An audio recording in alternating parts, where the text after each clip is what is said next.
Добрый вечер. Добрый вечер. Спасибо, что согласились принять участие в мини-опросе. Пожалуйста, представьтесь, как вас зовут? Меня зовут Бегаим. Из города? Я с города Алматы. Нурбулат Кеш-Шарак, біздің кішігірім сауалнамаға қатысуға келісім бергеніңізге көп рахмет. Сізге 5 сұрағым бар.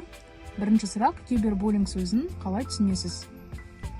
Кибербуллинг сөзі ол адамдарды әлеуметтік желіде балағаттау, жаман сөздер айту, қорқыту, түрлі жағымсыз комментарий жазу, сондай мағыналы. Здравствуйте. Для меня кибербуллинг означает, наверное, что-то в виде буллинга, только в цифровой среде. Кибербуллинг — это, получается, унижение, оскорбление в интернете онлайн. Кибербуллинг — это форма буллинга в онлайн, то есть когда в какой-то игре и, допустим, там, где тебя оскорбляют в онлайн-виде, и человек с этим... Спасибо. Кибербуллинг — это любая травля, которая происходит внутри интернета или соцсетей. Кибербуллинг для меня это то же самое, что обычный буллинг, но осуществляемый с помощью интернета, который включает в себя, например, издевки, оскорбления и тому подобные вещи. Кибербуллинг жағдайлары туралы бұрын естіп көрдіңіз бе? Ондай жағдайды көбіне әлеуметтік желіде естідім. Көбіне ол атақты кісілердің атына жазылады, немесе блогерлердің атына, сондай танымал кісілердің атына жазылады. Да, много раз слышал о случаях кибербуллинга. Они часто встречаются в интернете, на любых платформах, Reddit, 4chan, Discord, где угодно. Да, конечно, очень много было ситуаций, когда оскорбляли, унижали, распространяли фейковые информации. Да, конечно, слышал. Такие случаи, на самом деле, очень частые, потому что вот эта сфера, она очень развита, и ее нужно останавливать, и я против этого. Да, мне кажется, сейчас это очень популярно и обычно в основном среди подростков. Да, конечно, слышал. Они были как среди моих знакомых, так и в отношении меня. И в последнее время это наиболее распространено. Кибербуллингтің қандай түрлерін білесіз?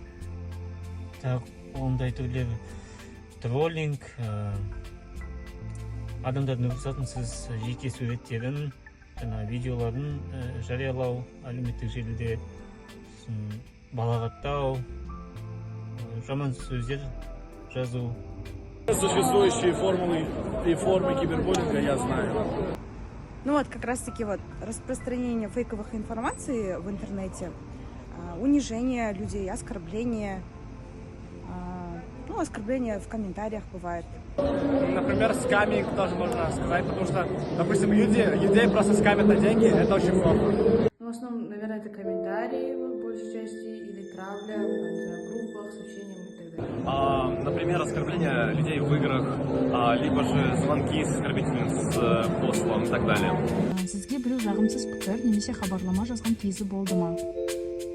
Ондай жағдайлар болды. Ондай жағдайда агрессиямен жауап бермей, тек адамды, жаңа жазған адамды бұғаттап, өшіріп тастау. Были моменты. Единственное, что я мог сделать, это просто отринуться от того человека, не продолжать спор, потому что я умнее этого, и мне нечем чем этим заниматься. Да, конечно. Это, с другой стороны, такое, наверное, эго тешит, да, что у тебя появляются хейтеры. Но это очень неприятно. Как раз таки вот с помощью поддержки близких, родных, когда они дают понять, что на самом деле это неправильно с их стороны, да, кто вот делает как раз таки вот этот кибербуллинг. Такие моменты, конечно, в плане. Мне вспоминался, я тоже в ответ говорю плохие комментарии, но я был очень равнодушен к этому, потому что я мог это терпеть. Я не терпела, потому что я хороший человек. Наверное, были в подростковом возрасте больше. Как справлялась, наверное, разговаривала с людьми, спрашивала у них советы и старалась не ответить внимание. Конечно, такое было, причем неоднократно. И знаете, самая главная цель обидчика — это обидеть человека. И ему нужна реакция. То есть, соответственно, если я не буду реагировать, обидчик, тот человек, который меня оскорбляет, не получит желаемого. Поэтому, следовательно, лучше всего просто не отвечать на это и игнорировать. Сіздің ойыңызша кибербуллингті қалай тоқтатуға болады? Кибербуллинг тоқтату, адамдардың әлеуметтік желіде желдегі жауапкершілігін арттыру, адамдардың цифрлық қосымшаларды қолдану кезде сауаттылықтарын жоғарылату, және де егер сондай жағдайлар болған кезде, ондай жағдайда егер заң жүзінде шешілетін мәселе болса, заңға жүгіну. Наверное, фильтровать интернета, после этого, наверное, больше тоже не обращать внимания.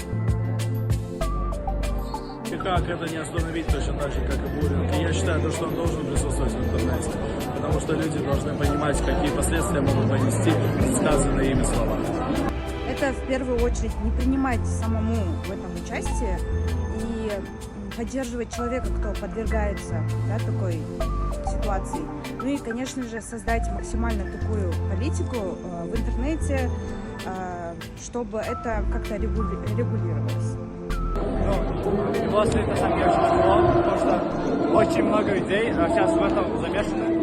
Но один из способов это ужесточить правила, то есть чтобы люди не молчали о кибербуллинге. Это очень важно. Я думаю, что главный ключ к этому — это просто изменение восприятия. То есть надо сделать так, чтобы люди не воспринимали это так серьезно, так сильно, как сейчас. И тогда главная цель тех, кто оскорбляет, она пропадет. Көп рахмет. Спасибо. И одно слово. Excellent! Благодарю. Спасибо вам большое. И вам спасибо за внимание. Спасибо огромное. Обучать. Рахмет.